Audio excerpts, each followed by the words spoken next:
In this segment, we are going to be covering how to be able to create an assignment in Google Classroom. This is pretty much the meat and potatoes of Google Classroom. Now, speaking of meat and potatoes, I want to talk to you a little bit about how we can create a nutritional post for our students inside of Google Classroom. We want to use this more for than simply posting a worksheet. So when we're creating things inside of the Google Classroom as an assignment, I like to think of the four food groups of creating a good Google Classroom post. Let me show you what I mean. So when you're considering creating that assignment, we want to make sure that it is completely apparent to the students, whether they're in your face-to-face classroom or if they are online learners, we have to make it very clear exactly what they need to do. So in order to have that perfect four food groups inside of a Google Classroom assignment, we recommend four things. Do you have complete and detailed written instructions? So there's nothing left to the imagination as to what they should accomplish and when. Do you have a short little video tutorial or explanation of the assignment?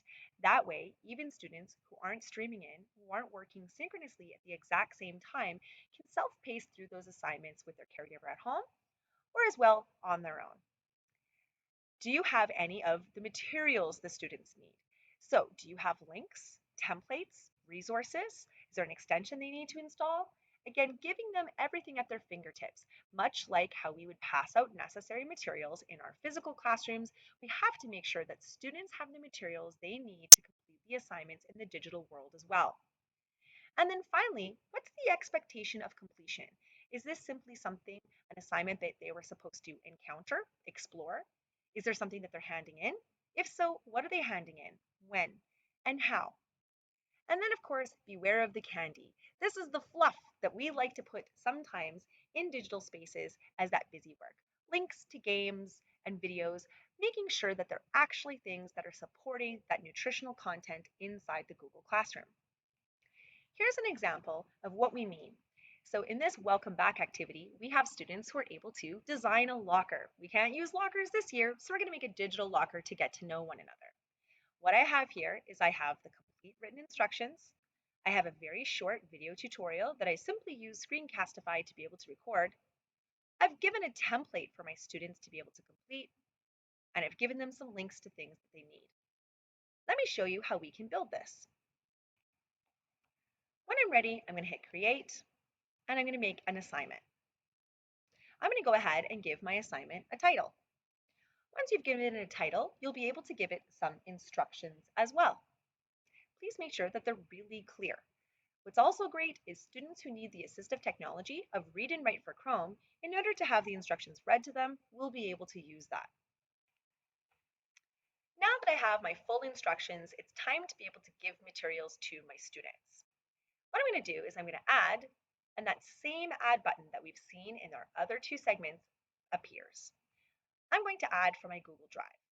Now, it is important to note that when I'm adding materials for students that I'd like to make copies of them for, I need to make sure that I'm adding things from my Google Drive. I'm going to choose the template I want to give and insert it. If you have Microsoft materials that you'd like to share with your students and have copies made for them, you're going to need to convert them to Google materials in your Google Drive first. Once I have attached my Google Slides template for my students, the default is students can view the file. That just means they're looking at it, much like they would a material. I can also make a copy for each student. I like to make a copy for the student because that's going to save it for them in their Google Drive with the name of this assignment and their name already attached to it. I can continue to add more materials for my students. Again, if I search my drive for Design a Locker, I had a short video that I had recorded for them that I can insert. I could also give them links to things, anything they need. Now, what I can also do is I can choose, who's this for? Is this for one Google Classroom or multiple Google Classrooms? Is this for all of my students or just specific students? This is a nice way to be able to personalize learning and differentiate materials because I can give certain students different types of assignments. Only they will see the assignments given to them in their stream. One thing to note is that if you are putting things to multiple Google Classrooms, you can't schedule it. So in this case, I do want to be able to schedule my post. I don't want to be able to just send this to the students right away. So I'm just going to send it to one Google Classroom. You can decide if this is ungraded or if it's point value. Giving it a due date is important. Even if it's not a hard and fast due date, it is really important to give it at least an exploration window. If you don't put a due date on the assignment, what will happen is it will show up as missing work in the parent guardian summaries right away. So maybe we're just going to explore this for the next week. Of course, I can give it a topic. Where do I want to be able to put this? Well, maybe I want to be able to create a topic. Or is this going to fit under my language arts? You can decide.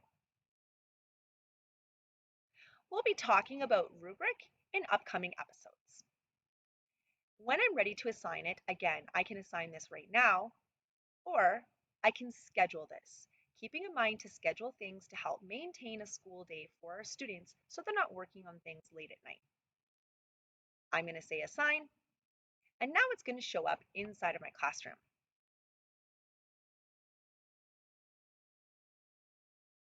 Students will be able to click on it, and they'll be able to view the assignment. The instructions will be right there for them, and we're going to see the ability to have class comments. One nice little pro tip is I like being able to have students indicate that they've seen the assignment by just putting something in the class comment. It could be as simple as a happy face, or I've got it, or I've seen it. That way you know they've looked at it.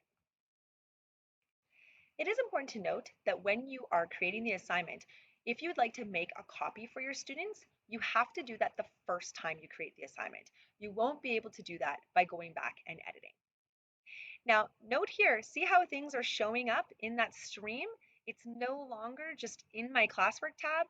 Remember, if you don't want the visual clutter of materials and assignments showing up in your stream, go ahead and click the gear, scroll down until you see classwork on the stream, change it from condense notifications to hide notifications, and save. This way, you're making sure that your stream is only for the most current announcement or schedule, and it's your classwork tab that students will need to go into in order to find the materials and the assignments.